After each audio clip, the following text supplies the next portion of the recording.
ಇನ್ನು BPL ಕಾರ್ಡ್ಗಳನ್ನು ಹಂಚಿಕೆ ಮಾಡೋದಕ್ಕೆ ಕೇಂದ್ರ ಸರ್ಕಾರದ ಮಾನದಂಡಗಳನ್ನು ಅನುಸರಿಸಬೇಕಾಗುತ್ತೆ. ಮಾನದಂಡಗಳನ್ನು ಕೇಂದ್ರ ಸರ್ಕಾರ ಬದಲಾವಣೆ ಮಾಡಿದ್ರೆ ಆಗ ನಾವು ಕೂಡ ಅದನ್ನು ಅನುಸರಿಸಬೇಕಾಗುತ್ತೆ. ಈ BPL ಕಾರ್ಡ್ಗಳನ್ನು ಹಂಚಿಕೆ ಮಾಡೋದಕ್ಕೆ ಮಾನದಂಡಗಳನ್ನು ರಚಿಸೋದೇ ಕೇಂದ್ರ ಸರ್ಕಾರ. ಅವರು ಬದಲಾವಣೆ ಮಾಡಿದ್ರೆ ನಾವು ಅದನ್ನು ಅನುಸರಿಸಬೇಕಾಗುತ್ತೆ. ಬೆಂಗಳೂರಿನಲ್ಲಿ ಸಚಿವ ಪ್ರಿಯಾಂಕ್ ಖರ್ಗೆ ಹೇಳಿಕೆ ಕೊಟ್ಟಿದ್ದಾರೆ. ಯಾರು ಅರ್ಹರಿದ್ದಾರೆ, ಯಾರು ಬಡವರಿದ್ದಾರೆ, ಅವರಿಗೆ ನ್ಯಾಯ ಸಿಗಬೇಕಲ್ವಾ ಅಂತ ಮಾತನಾಡಿದ್ದಾರೆ. ಮಾನದಂಡಗಳು ಯಾರು ತೀರ್ಮಾನ ಮಾಡ್ತಾರೆ? ರಾಜ್ಯ ಸರ್ಕಾರನ ಕೇಂದ್ರ ಸರ್ಕಾರನ? ಕೇಂದ್ರ ಸರ್ಕಾರ ತಾನೆ. ಕೇಂದ್ರ ಸರ್ಕಾರದ ಮಾನದಂಡದ ಪ್ರಕಾರ ಯಾರು ಅರ್ಹರಿದ್ದಾರೆ ಅಷ್ಟನ್ನ ಮಾಡ್ತಾ ಇರೋದು.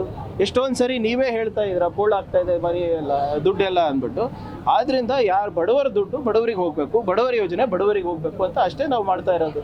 ಈ ಮಾನದಂಡಗಳೇನಾದರೂ ಚೇಂಜ್ ಮಾಡಬೇಕು, ಬದಲಾವಣೆ ಮಾಡಬೇಕು ಅಂದರೆ ಮೋದಿ ಅವ್ರು ಮಾಡಲಿ, ನಾವು ಮಾಡ್ತೀವಿ. ಅವ್ರು ಏನು ಕೊಡ್ತಾರೆ ಸೆಂಟ್ರಲ್ ಗೌರ್ಮೆಂಟ್ ಅದನ್ನು ನಾವು ಅಳವಡಿಸ್ಕೊತೀವಿ. ನಾವು ಇದರಲ್ಲಿ BPL ಕಾರ್ಡ್ ಮಾನದಂಡಗಳು ಯಾರು ತೀರ್ಮಾನ ಮಾಡ್ತಾರೆ? ರಾಜ್ಯ ಸರ್ಕಾರನ ಕೇಂದ್ರ ಸರ್ಕಾರನ? ಕೇಂದ್ರ ಸರ್ಕಾರ ತಾನೆ.